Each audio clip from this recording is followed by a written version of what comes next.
Years ago, when I was a student at law school, I was visiting a friend, and at about 10:30 at night, the most unholy racket came from the apartment next door. It was student accommodation, so they were sharing a wall, and you heard banging, crashing, screaming, pleading, and everybody went outside. So there were about 20 of us outside looking at the apartment. And I said, why doesn't anybody do anything? Everybody said, no, this happens all the time, just leave it. So I went to the door, and people tried to hold me back. I said, no. And I banged on the door. And eventually the door opened, and a fellow that we all knew, who was at law school with us, came out to the door. I said, what's going on? He said, Abrams is alright. I said, no, it's not alright. Can I see X? And he said, no, Abrams, it's cool. And people are still telling me, Abrams, come man, come, it's over, come. I said, no, I insisted on seeing her. And she came, she was crying, and she told me it was okay. I mean, but what else was she supposed to say? And the next day I went to the law school registrar and I reported it. And they did an investigation, and they realized that he'd been beating her pretty badly, and he got expelled from law school. She was allowed to continue. It lost me some friends because it was a Guyanese couple, and the Guyanese students were quite upset about the embarrassment that had caused them, the whole situation had caused them. But years later, that young lady thanked me for what I did. Now, it is interesting because when I completed law school and I came back, one of the first cases I got was a case of domestic violence. And the person was brought to me by someone. She had no money at all. And they asked me if I could do anything for her. So I went and got a protection order. And it started from there. Maybe about a year later, somebody who was with the National Forum Against Domestic Violence at the time had seen me in court, and they came and asked me, can I speak about the domestic violence protection order legislation to a group?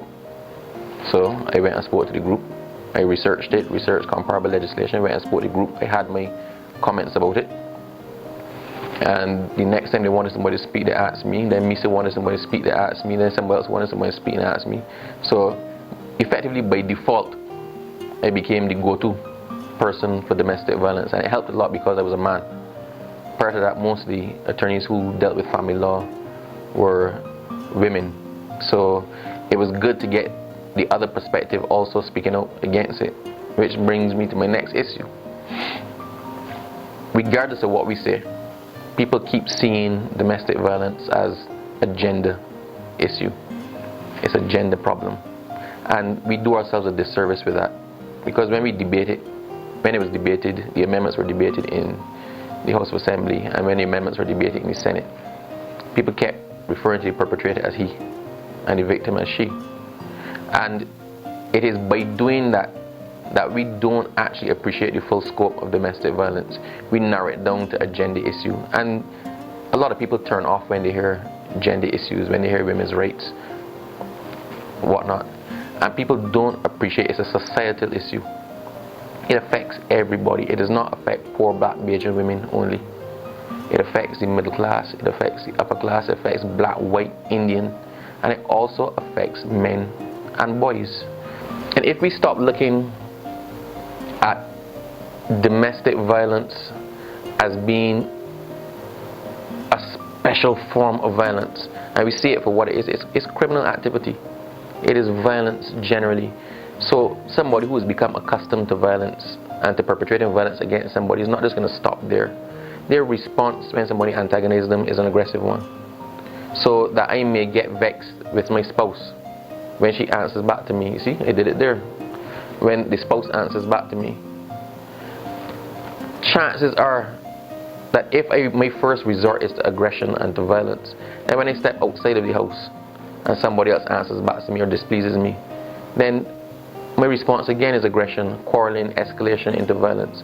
And the cycle continues, but the cycle, we always see domestic violence in the narrow domestic violence cycle, that a victim continues being a victim, a child growing up in a household, right, tends to accept that as normal, and doesn't understand when it is done to them or when they start to do it that it is wrong and it's against the grain of society.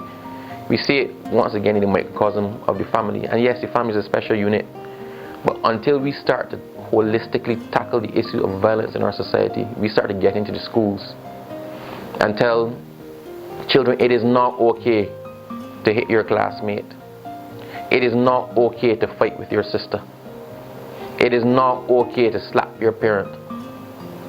Then we're not getting anywhere, because we keep patching one small group or trying to patch one small situation and ignoring the impact that that special situation, the family and the household unit, has on the whole of Barbados as a society. We have to be very holistic in our approach to issues of violence in our society and issues of violence in the home. I don't believe that we've lost our way entirely. And I believe Barbadians are a very, very educated society. There are avenues out there to help both victims and perpetrators of domestic violence. There are organizations like National Organization of Women, SAVE Foundation. There are other government agencies. There's private counseling. I use the example of a couple who, well, a lady who came to me and she wanted to divorce her husband because he had struck her twice on 2 different occasions. But you know when somebody really wants a divorce, and she didn't really want a divorce. And I spoke to her and she said, I love my husband, I don't know what has gotten into him, but all of a sudden he just started getting very, very angry, and now every time I disagree with him it's a fight. And I suggested that she go to counseling, and from doing the talks about domestic violence, I had been recommending certain counselors. I sent her to one, and that family is still together. The husband realized what was wrong, and it was nothing to do with her. It was issues outside that he was bringing home. I saw them maybe 2 years afterwards celebrating the anniversary at a restaurant I was with, and I bought them a bottle of champagne because I felt good to know that it doesn't always have to end badly. There's help out there, but for it to work, the perpetrator needs to understand and realize that they have a problem, and the victim needs to understand and realize that they don't have to be a victim. It's a cycle. There's a victim mentality. The research will show you that a woman who is abused in one relationship quite often gets abused in another, and they almost seek out partners who are abusive. So I won't be politically correct with this one, but it's almost a sickness. So the victim can get caught in the spiral of being a victim, while the perpetrator can get caught in the spiral of being a perpetrator. So for domestic violence to be effectively controlled or stamped out, and I believe we should be aiming to stamp it, or we should have a zero tolerance to violence. Everybody needs to understand it does not have to be that way. There is help for both victims and perpetrators, but people need to have the courage to speak out and say, I am being abused. And those who are abusing need to be able to take a look at themselves and realize I have a problem. But once again, it boils back down to education. If we as a society turn our blind eye when we know our neighbors are being abused, or we hear the licks coming from a house, and we say nothing, we don't speak to that person, then he or she does not know that their behavior is being frowned upon. The person who abuses should be made a scourge of society until they correct their behavior. And we should have a zero tolerance, but once again, it has to start from the bottom. Children need to understand coming up that when they see violence, the violence is wrong and they should speak out about it. Children need to understand that when somebody is beating you or abusing you, whether sexually, emotionally, whatnot, there are avenues. So we need to put things in place in the schools. There's a guidance counselor program. I don't know how far that goes and whether it extends to primary schools. But we need to put things in place that children can go with confidence and knowing that their confidentiality is being respected, and make not so much a complaint but make their concerns known And I have faith that the teacher will handle it discreetly in a way that will not compromise them further. The teachers also need to be trained how to deal with those situations. Whether it's having a quiet word with a parent, whether it's contacting the child care board. The child care board is overburdened. So if we are serious across the board, we need to throw resources behind stamping out. We need to put things in place, mechanisms in place, support the organizations who are trying to stamp out domestic violence, to a holistic approach so that it can be countered from where it starts to where it ends. Nothing short of that is going to work. The none in three message ties in with exactly what I'm saying. Zero tolerance. If we start by trying to reduce instances of domestic violence, we are already aiming too low, because we are accepting that there will be casualties in this war. If we set about a zero tolerance approach, let us stamp it all out. Then if there are casualties, let those be the exception and not be acceptable losses. There are no acceptable losses in this. I don't believe a 1 in 3 is an acceptable standard. I don't believe if we say, okay, it is 1 in 3 now, let's aim for 1 in 4, let's aim for 1 in 5. No, because we are still sacrificing that one.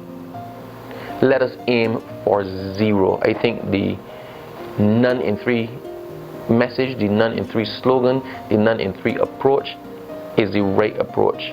It should be none at all. Let us not even put a figure onto it. None at all. We need to say as a society and as a country that we are not prepared to take this any longer. It is not acceptable for anybody to be subjected to violence while the society stands to the side and does nothing.